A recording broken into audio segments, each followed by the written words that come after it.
इस वीडियो में हम देखेंगे कि फ्यूचर कंटिन्यूस टेंस की हेल्प से हम हिंदी टू इंग्लिश ट्रांसलेशन किस प्रकार कर सकते हैं। सो वीडियो को एंड तक ज़रूर देखें और अगर अच्छा लगे तो वीडियो पर लाइक, कमेंट और शेयर करना न भूलें और ज़्यादा से ज़्यादा मेरी यूट्यूब चैनल को सब्सक्राइब करें। So let's start. सबसे पहले हम देखते हैं कि इस टेंस की पहचान क्या होती है। जिस भी सेंटेंस, जिस भी वाक्य के लास्ट में रहा होगा, रही होगी, रहे होंगे आता है, इट मीन्स वो टेंस फ्यूचर कंटिन्यूस टेंस का एग्जाम्पल है। मोहन स्कूल जा रहा होगा, हम खाना खा रहे होंगे। इन दोनों ही सेंटेंस में आप देख सकते हैं कि एंड में रहा होगा, रहे होंगे आ रहा है। इट मीन्स ये दोनों ही सेंटेंस फ्यूचर कंटिन्यूस टेंस के एग्जाम्पल हैं। अब हम देखते हैं कि इस टेंस का रूल क्या होता है। इसी रूल की हेल्प से हम Hindi to English translation easily कर पाएंगे। इस टेंस का रूल होता है सब्जेक्ट प्लस विल बी और शैल बी। सब्जेक्ट के साथ या तो आपको विल बी का यूज़ करना है या आपको शैल बी का यूज़ करना है। शैल बी का यूज़ करेंगे ओनली हम आई और वी के साथ। आई और वी को छोड़कर जो भी सब्जेक्ट होगा उन सब के साथ हम विल बी का यूज़ करेंगे। Clear? Plus verb first form. Verb की 3 डिफरेंट फॉर्म्स होती है, first form, second form, third form. Verb की डिफरेंट फॉर्म्स पर भी मैंने एक वीडियो बनाया है जिसकी लिंक मैंने डिस्क्रिप्शन बॉक्स में मेंशन कर दी है, वहाँ पे आप जाकर चेक कर सकते हैं। फ्यूचर कंटिन्यूस टेंस में हम वर्ब की फर्स्ट फॉर्म का यूज़ करेंगे प्लस ING प्लस ऑब्जेक्ट। अब हम देखते हैं कि इस रूल की हेल्प से हम हिंदी टू इंग्लिश ट्रांसलेशन कैसे कर सकते हैं। यहाँ पे आप देख सकते हैं कि मैंने कुछ सेंटेंस लिखे हैं जो कि हिंदी में हैं। Now with the help of this rule we have to translate all these sentences into English. Clear? जैसे कि हमारा फर्स्ट सेंटेंस है राम खाना खा रहा होगा। यहाँ आप देख सकते हैं कि सेंटेंस के लास्ट में रहा होगा आ रहा है। इट मीन्स यह सेंटेंस फ्यूचर कंटिन्यूस टेंस का एग्जाम्पल है। इस सेंटेंस को इंग्लिश में ट्रांसलेट करने के लिए हमें इस रूल की नीड होगी। According to the rule first of all we have to write the subject. सबसे पहले हमें सब्जेक्ट लिखना है। तो किसके बारे में बात हो रही है? राम के बारे में। First of all we will write Ram. Subject के बाद हमें विल बी या शैल बी का यूज़ करना है। आई और वी के साथ हम शैल बी का यूज़ करेंगे, बाकी सबके साथ हम विल बी का यूज़ करेंगे। यहाँ पे राम लिखा हुआ है तो we will write will be. अब हमें वर्ब की फर्स्ट फॉर्म का यूज़ करना है।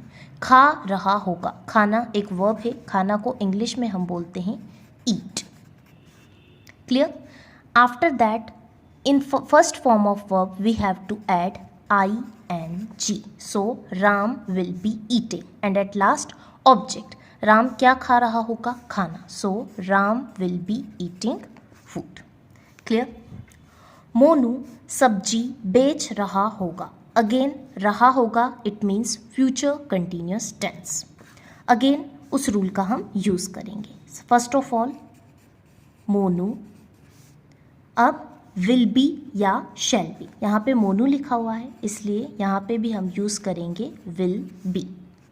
वर्ब फर्स्ट फॉर्म, बेच रहा होगा। बेचना वर्ब है यहाँ पे, तो बेचने को इंग्लिश में बोलते हैं सेल। क्लियर? वर्ब की फर्स्ट फॉर्म के साथ हमें ऐड करना है ING। Monu will be selling. And at last object. Monu क्या बेच रहा होगा? सब्जी। तो Monu will be selling vegetable. Clear? वे खेल रहे होंगे। अगेन रहे होंगे it means future continuous tense. वे को इंग्लिश में कहते हैं they. Clear? Now again subject के साथ विल बी और शैल बी। यहाँ पे आई और वी नहीं है इसलिए हम यहाँ पे भी यूज़ करेंगे will be. Now first form of verb, खेल रहे होंगे। खेलना को इंग्लिश में कहते हैं प्ले। और वर्ब की फर्स्ट फॉर्म के साथ हमें लगाना है ING। अब यहाँ पे आप देख सकते हैं कि वे खेल रहे होंगे, सो दे विल बी प्लेइंग। यहाँ पे कोई ऑब्जेक्ट नहीं दिया हुआ है, इसलिए हम सेंटेंस को यही छोड़ देंगे। सो वे खेल रहे होंगे का इंग्लिश ट्रांसलेशन होगा they will be playing. Clear? Meena दौड़ रही होगी। सो अगेन रही होगी, it means future continuous tense. So Meena will be या शैल बी, तो यहाँ पे भी हम यूज़ करेंगे विल बी।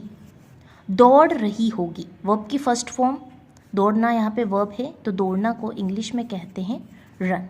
और इसके साथ हमें ऐड करना है ING, लेकिन यहाँ पे आपको ध्यान रखना है कि रन में जब हम ING लगाएंगे तो उसकी स्पेलिंग हो जाएगी RUNNING। Clear? Meena will B running. और यहाँ पे भी आप देख सकते हैं कि कोई ऑब्जेक्ट नहीं दिया है, so here also we will leave the sentence. Tina सो रही होगी, अगेन रही होगी future continuous tense. So Tina, यहाँ पे भी हम यूज़ करेंगे विल बी। सो रही होगी, यहाँ पे क्रिया, यहाँ पे वर्ब है सोना, सोना को इंग्लिश में कहते हैं sleep. Then first form of verb we have written, now put ING। और यहाँ पे भी आप देख सकते हैं कि कोई ऑब्जेक्ट नहीं दिया है, so we will leave the sentence here only. Clear? I hope future continuous tense is clear to you. Thank you.